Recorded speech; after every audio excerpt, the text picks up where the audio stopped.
Well, naturally, I don't think you're going to go away empty-handed. Tad's going to be very generous. Oh, I'm not talking about alimony. I'm talking about something much more personal. How personal? Well, you can't get much more personal than my own child. What do you mean? Jamie. The only man in my life who's never let me down. What did you think I meant? Well, I don't know. I guess it's none of my business, isn't it? Oh, that certainly is one point we agree on. Now, if this interrogation is over, I have things I need to do. Just one more thing. You know, even if you were pregnant, it wouldn't make any difference between Ted and me. You never know, do you? Oh, Maria. Come in. Feel free to talk about me after I've left. Happy New Year. Are you okay? You look kind of pale. What did I just miss? Well, whatever it was bound to happen sooner or later. Care to expand on it? Tad left Brooke. Really? Well, I told you he went to Canada to make up his mind. You and Edmund just assumed he was stringing me along for the ride. Well, obviously we were wrong. When did all this happen? Just before Christmas. So this is old news, more or less. Well, I assume the entire town knew by now. Not that I care about gossip. Just that Tad's decision has had a profound effect.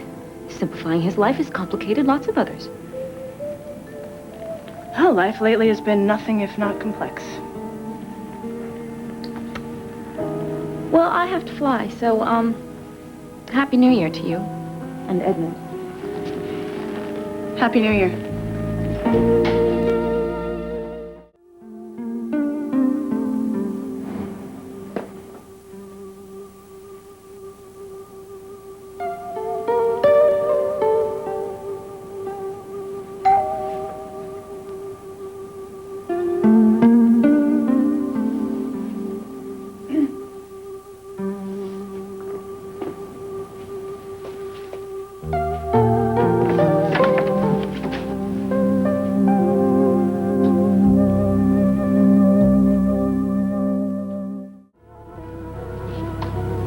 Well, as Peggy would say, it's colder than a monkey's bum out here. You mind if I come in for a few minutes? Tom and Livia aren't home. Good. I came to see you. Oh. Well, more Christmas cheer. I'm still savoring your goodwill from Christmas Eve. Well, I'm sure I was the last person you expected to jump down your chimney. Yeah. Well, I sort of stopped believing in Santa Claus, and there you were. Yeah, well, I've spent a Yuletide or two wanting to hang myself. More than holly. So how'd the rest of your Christmas go? Wasn't exactly as I had planned it, but, no, all in all, it turned out to be really, it was a lovely day. How about, Jamie at, Tad's for Christmas Eve? Oh, he had a great time. You know, Ruth and Joe spoiled him rotten, and, I mean, we spent the actual day here. Yeah? Yeah. Big turkey, cranberry, stuffing? Yeah, Livia made stuffing, and Tom baked the turkey, and Jamie was in charge of putting olives on his fingers. Well, did Santa leave a good haul? Yeah, Santa was very generous this year. It was, I mean, the only trick was convincing Jamie, you know, that Santa would find him here. Yeah, it could have been tricky. Actually, it was easy. Children are really a miracle, you know. They have astonishing faith in adults. He's a good boy. Someday I want to grow up to be just like him. Well, you're getting there day by day.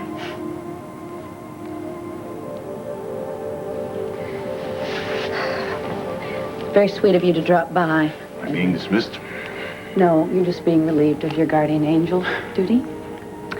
You gave me the number where I can reach you. I don't think I'll be needing it, but I'm going to keep it. Brooke, I'm not just here in to case. just check up on you, okay? This has got a lot to do with getting through the holidays and beyond. You know? Because after the leftovers are gone and the tree's down and the lights get turned off and the ball drops and we all say, "Where's Guy Lombardo?"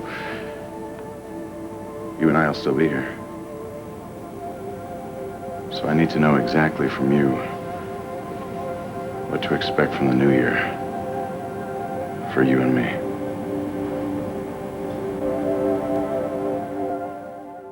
You and me? There isn't any you and me anymore. It's like saying the stars don't exist. It's a fact of life, Brooke. We're still there. Like the moon and the sun. Edmund, and the heavens. don't do this now. You know, 1993 was a heck of a year. I wrote you off. I said, you and Tad, wish you the best. Remember? I swore I'd get over you. It's bad fiction. I was committed to Tad. You didn't have any choice. I was a coward. I should have swept you away right then and there.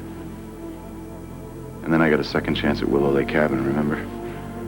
I mean, even up to my neck in quicksand, I knew that the real thing was right next to me. And I told you I loved you. What it cost me to force you to choose between me and Tad, because I knew as soon as you walked out that door that I'd never get over you. You said that you would abide by my decision, that you would accept it. That was a whole nother ballgame. You went back to your happy family and your happy marriage, and he tried to give you your best shot, but Brooke, you never had a chance because Tad had his eyes on another prize. I mean, you set up housekeeping in a house of cards, and the whole thing just came tumbling I down. know that. What do you want me to do? Open a vein? Brooke, I would never hurt you, okay? The hurting's done. 1993 is almost over, okay? I'm filing this away as the year that I lost you, and I'm not looking back, ever. But before I bring in the new year and bring out the noisemakers and everything else, I have to know what the hell it is I'm celebrating. I don't know what you're asking exactly. Well, I'm not sure myself, but I'll tell you what I'm not asking. I'm not asking you to elope with me to Vegas. I'm not asking for matching tattoos. What I'm just simply saying is the stuff that dreams are made of. The stuff that keeps the stars shining. Is there still anything within reach for you and me?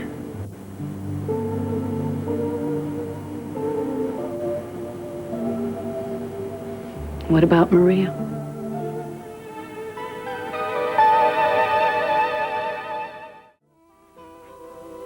You're engaged. Do you love Maria? Yes, I do. But not the way I love you. You told me once that you thought you and Maria could be happy. Happy's a relative term. Brooke, you know as well as I do it's possible to love more than one person at the same time. But I've never come within a country mile of loving anyone the way I love you. Now, I will not go through with this wedding to Maria until I know, and you tell me, beyond a shadow of a doubt, if it is over, if there is no hope for us. Now, I need to know, Brooke. I need you to look me in the eyes and you tell me the truth. Do you and I still have a chance?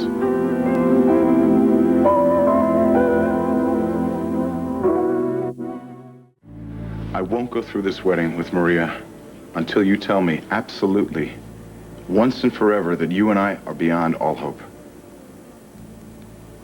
Now, I want you to look me in the eyes and tell me the truth, Brooke.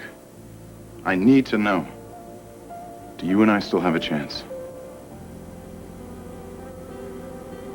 Brooke, you know I still love you. I can't help it. And you're done with Tad. We finally have a shot.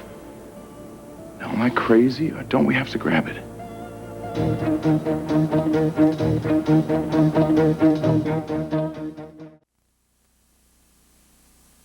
Don't say this to me. Not now. We've been through this. We said goodbye. It was a big mistake. Well, if we made a decision, all right, let's just live by it. Honey, it wasn't in blood. Okay, I'm not going to hold you to anything you said, all right? Nobody's going to sue us. There's extenuating circumstances. Extenuating circumstances. Yeah, just make believe that we're back in Phoebe's cabin, okay? And that you're free to make the choice that you really wanted to make. You're done with Tad. You don't have a future to save for your family. I am really sorry, honey. Truly, I am, but it's done. Why are you acting like nothing's changed? I'm not. Things couldn't be more different. I have to handle this alone. Why? Why handle it alone? Because I'm here. you Let me cannot help possibly help me. You cannot possibly know what's going on inside me, all right? I just know that I'm okay. Honey, how can you be? Don't feel sorry for me. Did I fall into a million pieces when I found out about Tad? No. No. It was the absolute worst. I am okay. I am okay. I have my child. I have to worry about my child. I have to think... Jamie? Honey, I adore Jamie. He is the #1 priority with me, okay? The last thing I would want to do is crash land into his life. You will have all the time that you need.